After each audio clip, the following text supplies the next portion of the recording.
Pinagdedebatehan ngayon ng mga senador kung dapat na bang magsimula ang impeachment proceedings laban kay Vice President Sara Duterte. At live mula sa Senado, nasa frontline ng balitang yan, si Camille Samonte. Camille, kumusta naman ang deliberasyon ng mga senador?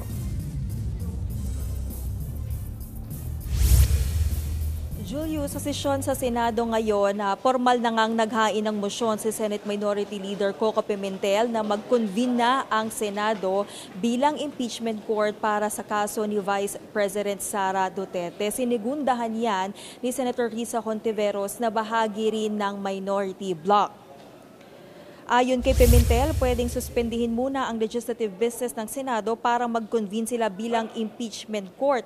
Importante raw kasi na magsimula ng impeachment trial proceedings sang-ayon sa saligang batas. Seryoso rin daw ang mga aligasyon laban sa bise. Ang pinag-uusapan pa lang naman daw ay ang tungkulin ng Senado sa ilalim ng konstitusyon at hindi pa ang hatol kung guilty o hindi ang pinai-impeach.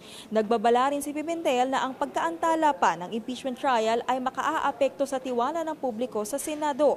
Pakinggan natin ang pahayag ni Senator Pimentel. Sabi ng konstitusyon, trial by the Senate shall forthwith proceed. There is no if, no unless, no when convenient. Ayon naman kay Senator Hontiveros, sino man ang tutol sa pagsisimula ng impeachment proceeding ay tutol din sa saligang batas. Wala rin daw sa rules na ang pagsisimula ng paglilitis ay pag-convene ng impeachment court ay pagbobotohan at aaprubahan pa ng mayorya. Bago pa man ang sesyon, sinabi na ni Senate President Chisa Escudero na nakagawian na ng Senado sa mga impeachment case noon na pagbotohan ang pag-convene ng Senado bilang impeachment court. Pakinggan natin si Senator Hontiveros. Hindi po mahirap intindihin ang utos sa sino mang tapat ang intensyong sundin ito. Ang paglilitis ay dapat agarang simulan nang walang pag-iwas o iba pang pagpapaliban.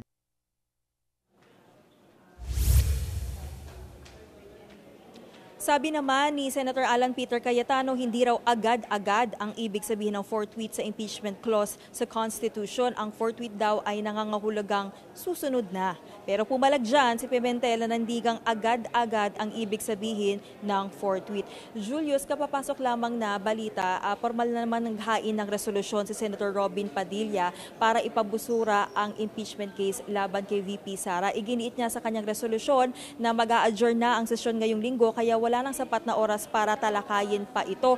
Ito nga, Julius, itong resolusyon na inihain ni Padilla ay separate pa ito sa draft resolution na sinimulan nga ni Senator Ronald Bato de la Rosa. At hanggang sa mga oras na ito, pinagdedebatehan pa rin ng mga senador kung dapat na nga ba silang mag-convene ngayong araw bilang impeachment court. At kung mapagbigyan nga itong motion ng minority bloc, hihilingin nila na manumpa na si SP Escudero bilang presiding officer at manunumpa rin ang mga senador bilang senator judges. Kailangan ding ma-adopt ang impeachment trial calendar, pagbasa ng articles of impeachment at issuance of summons. Julius. Maraming salamat, Camille Samonte.